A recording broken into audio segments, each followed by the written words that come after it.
बिस्मिल्लाहिर्रहमानिर्रहीम। खातिन हज़रात, मैं हूँ अख्तर अब्बास और आप सबको मेरा सलाम पहुँचे। हम अपनी ज़िंदगी के मुख्तलिफ़ हिस्सों में मुख्तलिफ़ चीज़ें सीखते हैं।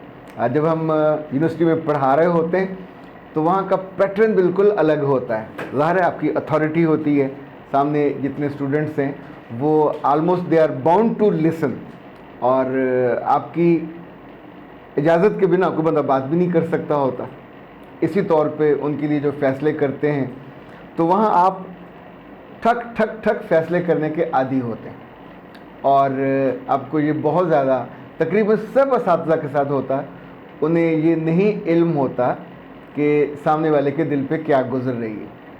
और जिसको ये फ़िक्र होती है, इल्म होता है, वो आम तौर पे बच्चों का और बच्चियों का दिल पज़ीर मोहब्बत वाला टीचर होता है। लोग उसको याद रखते हैं, उसके आने के बाद भी याद रखते हैं, चूँकि वो इंसानों के मिजाज और उनकी ज़रूरत के साथ अपनी अंडरस्टैंडिंग लेवल को बेहतर करता है और अपनी शख्सियत को बेहतर करता है। अच्छा, अब ये चूँकि मैंने 10 साल का मेरा करियर है पाकिस्तान की 5 बड़ी बेहतरीन यूनिवर्सिटीज़ में पढ़ाने का, और वहाँ से बेहतरीन टीचर का अवार्ड लेने का भी अल्हम्दुलिल्लाह।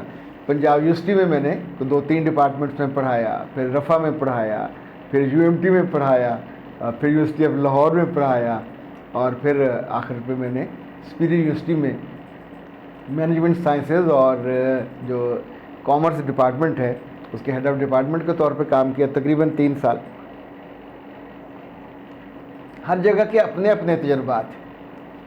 अगर वो तजर्बात इतने हैं तो इन 7 सालों में जो काउंसलिंग के तजर्बात हैं ये कोई इतने ज़्यादा है, और इसमें सबसे ज़्यादा मेरे अंदर पेशेंस आई। चूँकि जो ख़वातीन पेशेंट हैं वो बैरून मुल्क से हों या पाकिस्तान से हों, जब वो अपनी कहानी शुरू करती हैं तो उसके बाद उनकी कहानी ख़त्म नहीं होती, उनका वक्त ख़त्म हो जाता है।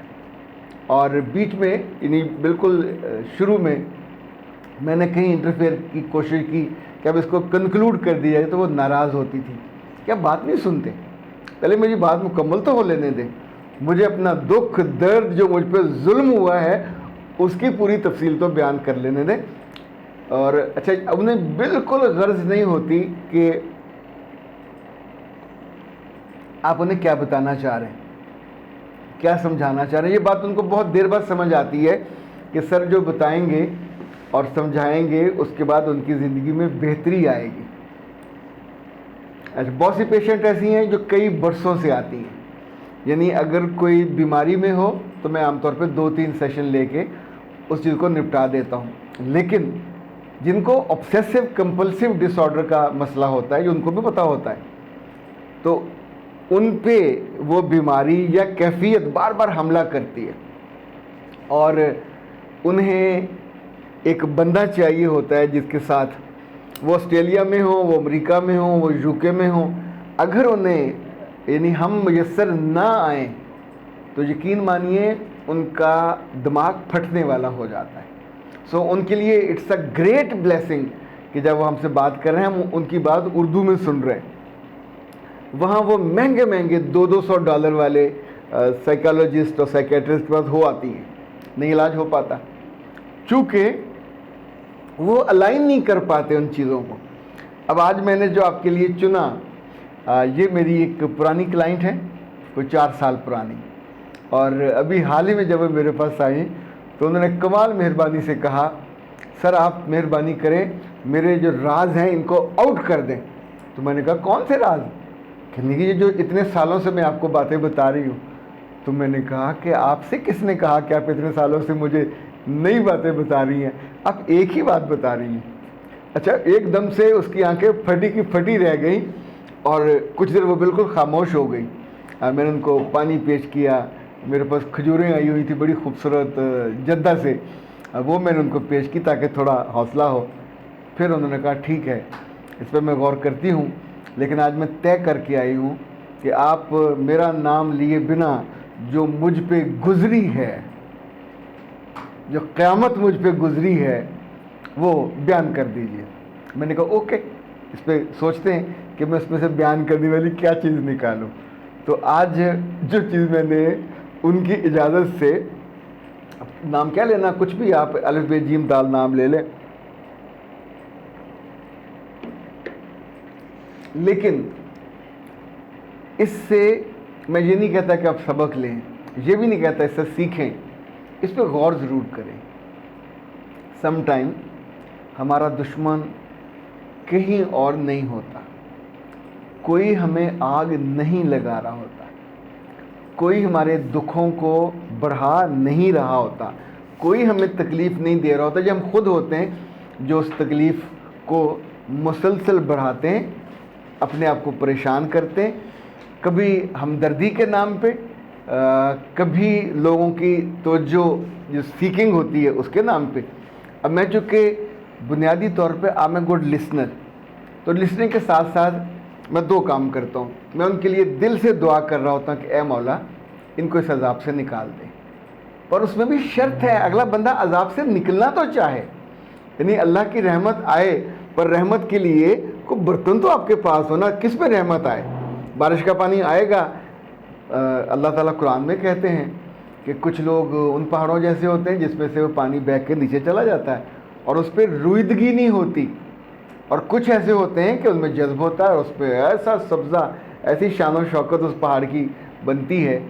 इंसानों के मिजाज भी ऐसे हैं। अच्छा, जब हम आपसे बात कर रहे होते हैं तो मैं आपको कहानियाँ नहीं सुना रहा होता, दास्तानें नहीं सुना रहा होता, ये कुछ आप बीतियाँ होती हैं, कुछ जग बीतियाँ होती हैं। ये जग बीती भी उन पे आप बीती होती है जो मुझ तक पहुँचती है।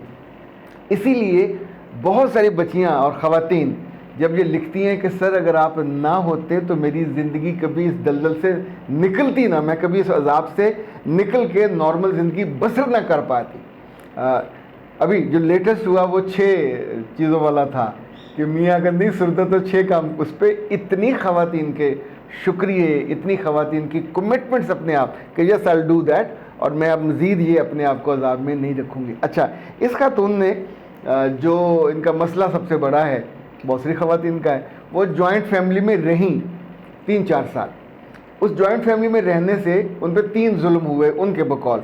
उनकी सास सख्त थी, हर सास सख्त होती है, हर सास को सख्त होना चाहिए डिसिप्लिन करने के लिए।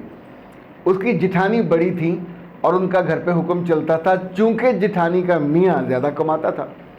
जिसका मियाँ ज़्यादा कमाता होगा उसका घर पे रोब होगा, अब्बा जी का भी कम हो जाएगा, यानी जो घर को लेके चलता है उसका रोब ज़्यादा होगा, चाहे वो दरमियाना भाई हो, मंझला भाई हो, बड़े का नहीं चलेगा।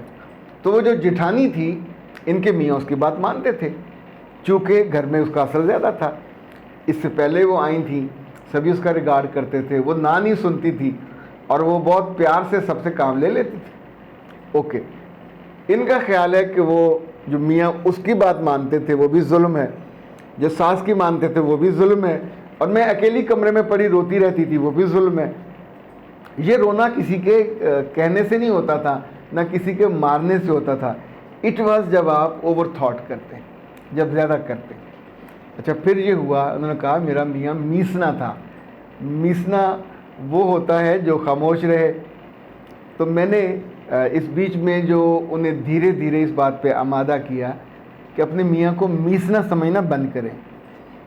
मेरे पास 4 दलाइल थे, मुमकिन है आपके दिल को लगे। वो उस घर में था तो अपनी माँ से क्या लड़ता या बदतमीज़ी करता, या भाभी को फिज़िकली वो मारता, या भाई को घर से निकाल देता, क्या करता, उसे खामोश रहना ही बनता था। तो दिस इज़ नॉट मीसनापन। दूसरा, जब थोड़ा सा वो आसूदा हुआ, उसने अपने माँ बाप के घर से ज़रा दूर, कम से कम आधे घंटे की ड्राइव पे प्लॉट लिया, चुप करके घर बनाया, नहीं अनाउंस किया। सिर्फ उसकी बीवी को पता था और बेटे को पता था, घर वालों को नहीं पता था। फिर जनाब जब वो सारा बन गया तो भी मैंने इनसे कहा कि अपने घर वालों को ये मत बताइए कि हमने घर बना लिया।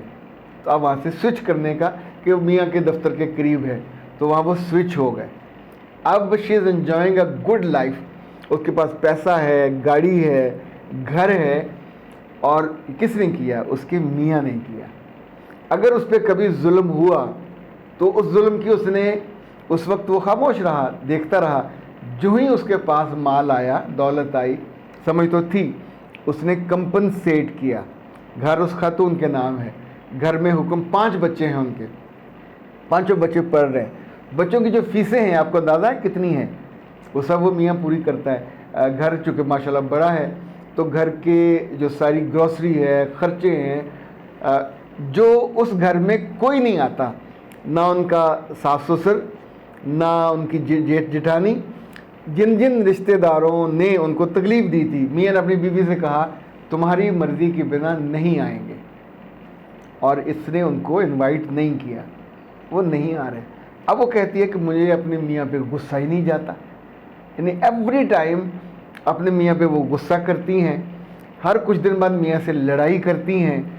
आपको क्या लगे कि ये लड़ाई जस्टिफाइड है? ये एबनॉर्मेलिटी है, ये लड़ाई आपके पेशेंट होने की अलामत है, और ये लड़ाई उस माजी के साथ मुस्तकिल जुड़े रहने की अलामत है जो कब का गुज़र गया। वो जुल्म भी गुज़र गया, वो रात भी गुज़र गई, वो मौसम भी गुज़र गया, वो माह साल भी गुज़र गए, मगर ये कहती हैं कि मुझे उस पर गुस्सा नहीं जाता, उस मीसने पे गुस्सा नहीं जाता। अब आप सोचिए, खुदा ना खास्ता कभी आपके साथ ये कैफियत हो तो उनका एक, जैसे हर गाने में एक टीप का बंद होता है, मेरी कुर्बानियाँ तो देखें।